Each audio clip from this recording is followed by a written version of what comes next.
All right, so one of the guys, Eric, was one of the young men who works on the business with me, and he's in the sales department. He said, I'm going to bring a couple guys into us. Sure, of course. This is like, so it's it's Michael Mojica, and this guy says his name is Joe Brown. Move into the microphone. All right. There's nobody named Joe Brown. I got a business partner named Joe Brown right here. I know, you do. And you're the last of the Mohicans. You told me that. No, a little brother. He's the last of us. This is an amazing group of young guys, and you came up with this product, and you brought me one, and it's called the Kodiak.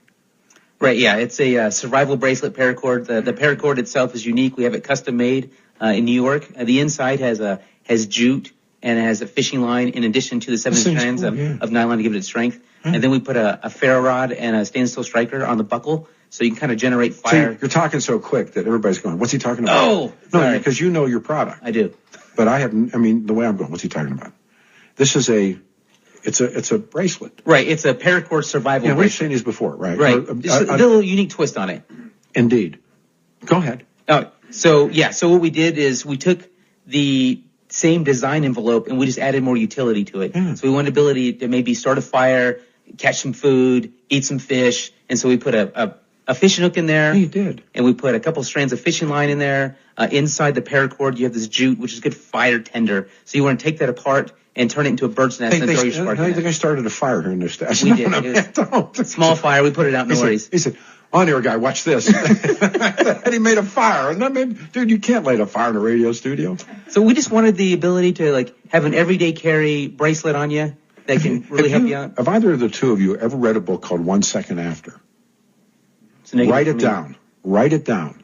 We in Fortune, it's about what happens when there's an event and everything goes out the window. And now he's got a follow-up book entitled 1 Year After.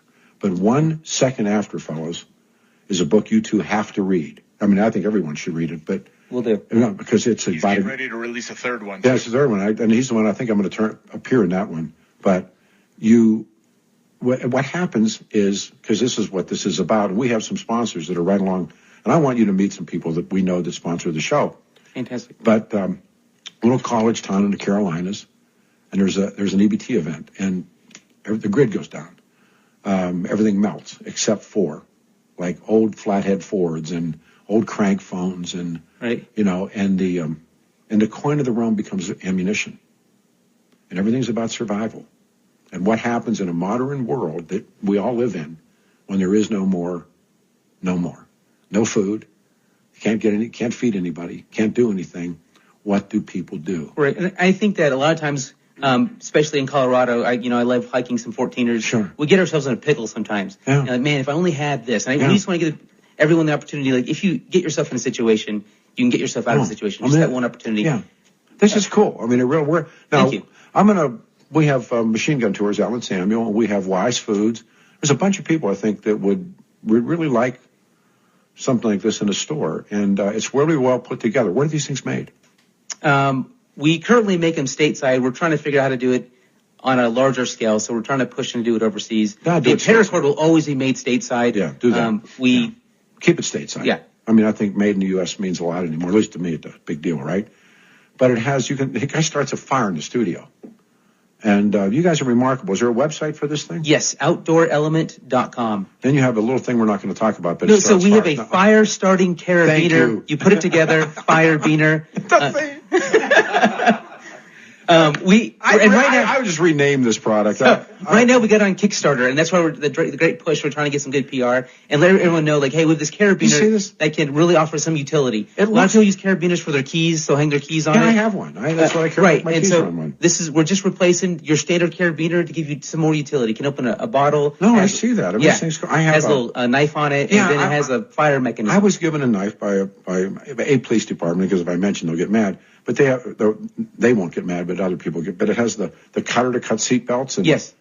The other day I went to a junkyard and made sure that it does go through a seat belt just fine. And it cuts right through. And this thing, I have my keys. You can see my keys are on the top of that bag there. And I got them for skiing. I got them for my motorcycle. Those things are cool. I just use them all the time. Somebody once called them janitor keys. I said, these aren't janitor keys. Remember that? Janitor keys. So, again, with a couple minutes left, Joe Brown, who's the only guy in the world named Joe Brown. You ever get pulled over by the cops and tell them your name was Joe Brown? Or not?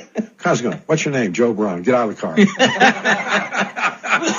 How'd you meet Joe Brown? Joe Brown's not Joe Brown anyhow. Remember I told you that name change joke? That's what's going to happen to Joe Brown. Yeah. A mutual friend. I was looking for some help how to grow a business. By trade, I'm an engineer. You're a mechanical I'm not a businessman. engineer, right? Yes, sir. I'm a mechanical engineer. And a mutual friend put us together, and he started kind of helping me, mentoring me how to do a business, and then we ended up partnering up. We're talking off air. You're by ethnicity an Apache. Yeah, yes. I think that's cool. I mean, I just read that book, Apache Wars, which is one of my favorite books of last year.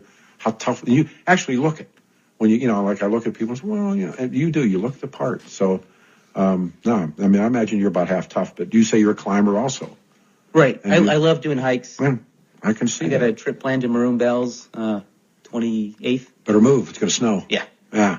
It's supposed to snow up here this weekend. But so it's called Outdoor Element. Is that what this? Yes. Your OutdoorElement.com. That's our website. That's the name of the company. And it's way cool. I mean, they can put your name on it. You've made one for me. It says my name on it. Right. Your name here, and it says your name here. Remember that? It's like, but this thing is cool and good for you. Danny, look at this thing, man. I'm Dan Kappas. Look in the window. This is a cool thing to have.